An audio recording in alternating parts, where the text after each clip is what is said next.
Hello and welcome to How to D&D More Good with me, Dread Roberts. Today I'm going to talk about how cantrips in D&D 5th edition would completely change fantasy worlds and how they work. See, a cantrip, otherwise known as a 0 level spell, is the lowest level of magic that you can get. You can cast them at will, you do not need spell slots, and most magical classes get 1 or 2 cantrips. On their own they have like a small harmless magical effect, but I'm going to make the argument that if an entire society was built around the use of cantrips, it would be the most powerful and touchable civilization in any sort of fantasy world. Well, yeah, within limits. So there are a few assumptions we have to make. First of all, number one is that we live in a high magic society, which most D&D games follow this anyway. I think what's the one? There's one called, is it Dawn Star or Dark Star or something, where magic's really rare. But anyway, and we're going to make the assumption that the civilization is mostly comprised of humans. Okay, humans is the important bit, and we have to make another assumption that these humans have the variant human rules in D&D. So obviously you're not going to, I know you've got like the monster stat block for villagers, but variant humans are allowed to pick our feat. Normally that's player characters, but I'm going to make the argument that every human starts, you're a human and then you decide to become an adventurer. You don't gain a feat the day you decide to become an adventurer. The feat we're going to talk about is Magic Initiate. So we're going to make the assumption that in this society there is mandatory magical schooling, whether that be mages, the universities and the clerics. That we've got mandatory schooling in most countries in the world today. They could be run by mages, they could be run by the wizards, they could be run by the clergy. You could have a forest school outdoors equivalent run by druids. But we're going to make the assumption that every human has to go through some form of mandatory schooling, so they gain the Magic Initiate feat, which allows them to pick cantrips and a level 1 spell. This doesn't have to be spellcasters, anyone can do this. Even children have this ability. I know you've got some other races in D&D who have some spell-like abilities, and they're pretty cool and they're pretty powerful. But Magic Initiate feat lets you pick the ones you want. So I'm going to discuss 6 cantrips. I'm going to say 5 and then throw one in as a bonus, but I'm going to do 6 cantrips today to talk about, well, the ones I think are the most powerful. Just a quick word from our sponsors. Okay, let's begin. First on Mould Earth. So Mould Earth allows you to move a 5-foot cube of earth. It's got a range of 30 foot. In combat, you can cast on your turn, you can cast a cantrip as an action. A turn is 6 seconds long, so we can do this every 6 seconds at will. On your own, you won't be able to move a little bit, move a bit of ground out of the way, dig through something. But if you've got a team of people with Mould Earth, you could create the foundations for buildings. 5-foot cube, you've got 10 people, that's 50-foot cube. That's I don't know, is that big enough for foundations of a building? But that's every 6 seconds. If they work on it for a minute, you could do an entire row of houses worth of foundations put down by a group of 10 people with the Mould Earth cantrip. You could move buildings, you could place foundations. You wouldn't just have to put buildings up, you could also smash buildings and create earthquakes. If you had a team of 10 people casting Mould Earth on the foundations of a building to shift the earth out of the way, then you could bring an entire building toppling to the ground. And this is more powerful than the earthquake spell or a fireball or something like that. But this is just a team of people who have had some years of school. Let's go on to the... Pardon me, I'll probably edit that burp out. Let's go on to the next one. Shape Water. Now, the thing I love the most about Shape Water, it lets you can freeze water for an hour. So that's the thing. That's a kind of minor thing about it. So you can take, I think it's a 5-foot cube. I'm going to put the rules up here somewhere in case I'm wrong. But you can freeze water for an hour. Bear in mind, if you're already in a cold place, then it's going to stay frozen. It won't just automatically, if the water would naturally freeze, you can just help it on its way. With this ability to move water in particular directions, you wouldn't need dams anymore. No one would need to build any dams. You could just have a team who just push water in one direction, cause erosion. You could move rivers. You could imagine something like Venice, fancy equivalent of Venice, where you could build, with using the Mould Earth and the Shape Water, you could build an entire city in a lake or in the middle of a sea. You could just move the earth and the water to create your own islands, and you would just need a team of people. Because remember, you can cast this once every 6 seconds all day, so a 10-hour shift. That is a lot of castings of Shape Water. I think rowing as well, rowboats will become completely obsolete because you can move water, so you can make objects move across it. There would be no need for for any physical labour of any sort, because you would just have some people sat on the deck just casting shape water and moving the boat. Combine that with some gust of wind or something similar to that, and you could have incredibly rapid travel with no physical labour required whatsoever. Let's move on to message. Now, message is a cantrip which lets you speak to somebody, send them a short message. It's got a 30-foot range.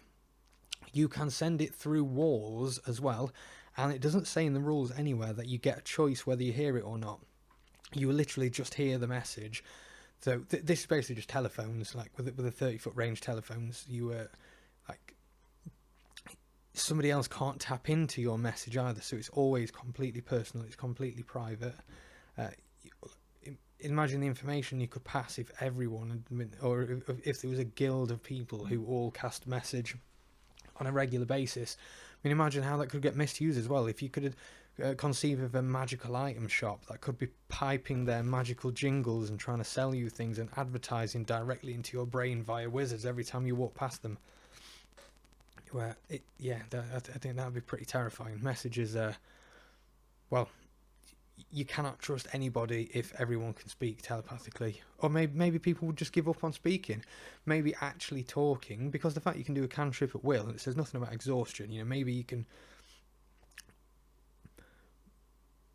Maybe it just is zero effort to cast a cantrip, and you can just throw it out there, and you can do it once every 6 seconds.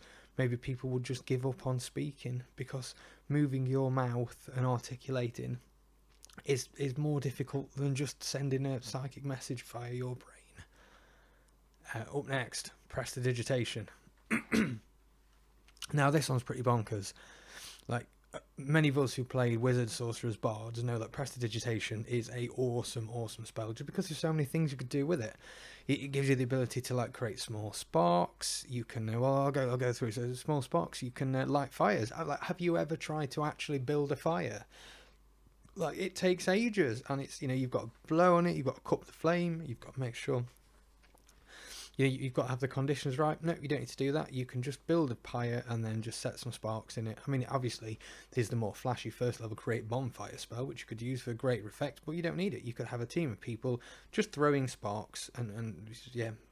Not only that, if you could set the fire away, like sweeping the ashes away is difficult. You could just use Prestidigitation to just move them out of the way. You wouldn't even it lets you clean or soil like an object, but it's not the fact it lets you do it, it's the fact that because it's a cantrip you can do it as many times as you fucking like. So you could clean clothes, you could clean houses with it. There'd be no need for... No one would use sweeping brushes because they'd be way inefficient compared to actually casting Prestidigitation. Can you imagine a Prestidigitation laundrette? You wouldn't need water to clean clothes because you could just clean clothes with magic, and then just make using your shape water. You could just send it down, send all the waste down into the sewers with very little effort. But it can also warm up or cool things down. So if as a DM you're allowing the effects, I know you can only I think it's 2 things you can have Prestidigitation on at once. But there's nothing in the rules that says more than one caster can't cast Prestidigitation on the same thing. So you basically got microwaves or fridges, so you could heat your food up, you could cool down your drinks.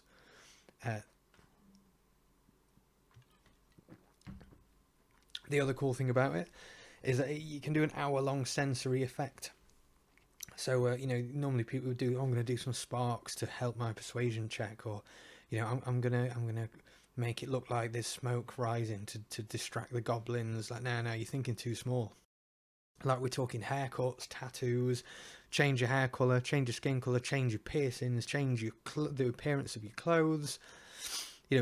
Any sort of visual effects. Like, if you want a bit of a dazzle, if you want a rainbow to go behind you, if you want sparks, you want little flames to, you want puffs of smoke to come out of your nose, whatever you want, you can do it with Prestidigitation. I know Thaumaturgy also exists, which is like the cleric equivalent. It lets you do big, loud, booming voice and stuff, but it's just not as good. It's not as flashy.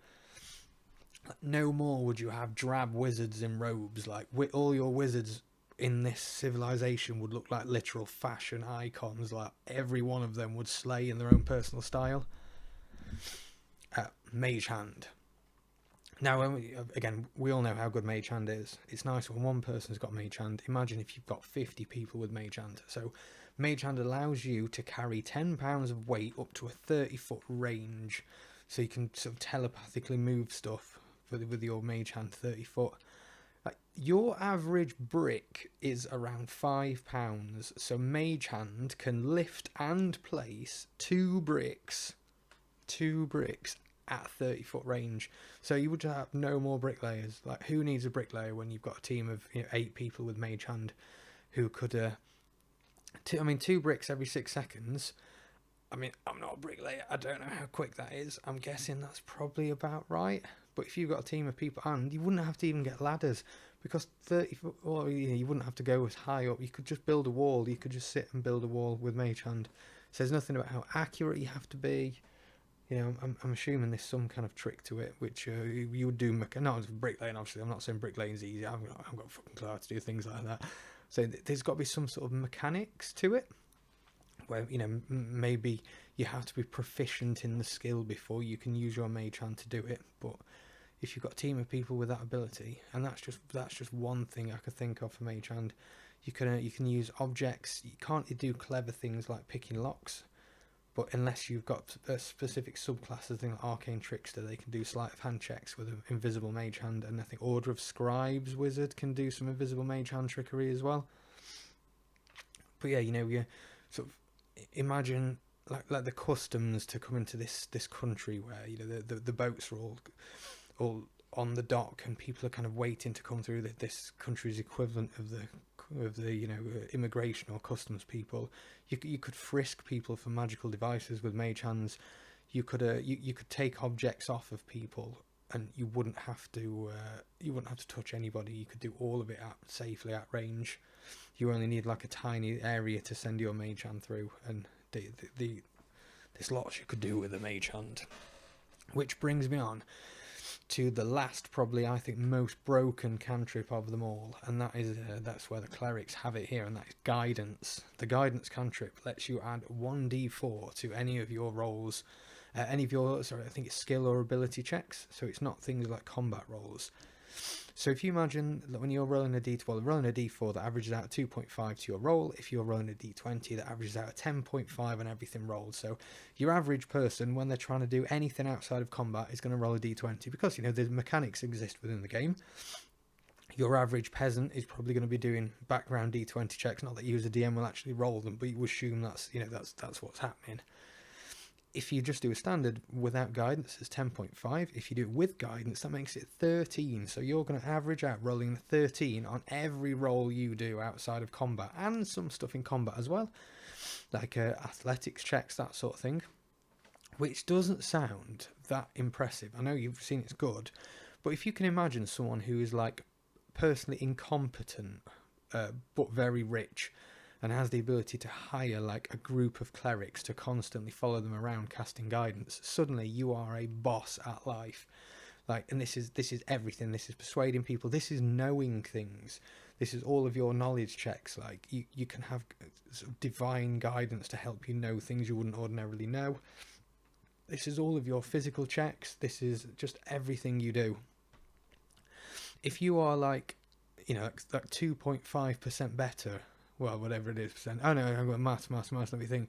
So 12.5% better chance of succeeding on everything you do compared to a person who doesn't have guidance. Like, how much better, how powerful and prosperous could you become if everything you did was 12.5% more likely to succeed? Now, don't get on my maths here. Don't say I might be wrong on my maths. Just bear with me. I may not have calculated it exactly in my head, but that's it's really good. Like, you've literally got the gods. It doesn't even have to be gods. It could be a realm without gods, and clerics still exist. It could be literal metaphysical concepts which are blessing your every movement. There is nothing in the guidance text as written that says the gods will get pissed off if you're constantly casting it, and you can cast it every 6 seconds. It is concentration, but you can just break the concentration and cast it again. Just means you can't do anything else, but you wouldn't want to do anything else. You would have pet guidance monkeys You could have an entire upper class in the game who control the magic initiates, who are able to do things with magic that most average people just cannot do in any way. Imagine if you wanted to make a villain out of this. So imagine a human civilization ruled by somebody with access to an army of first or even like zero level, not even adventurer humans with magic initiate, like an entire city full of people who can cast cantrips at will. And that's before we've even got into things like Toll the Dead and Fireball and all of the combat cantrips, all of the damage dealing ones, Vicious Mockery, everything like that. Basically your party is screwed. So yeah, how cantrips could potentially break D&D. Like, cantrips are awesome, but you know, cantrips are awesome. Join me next time, let's chat more shit about D&D.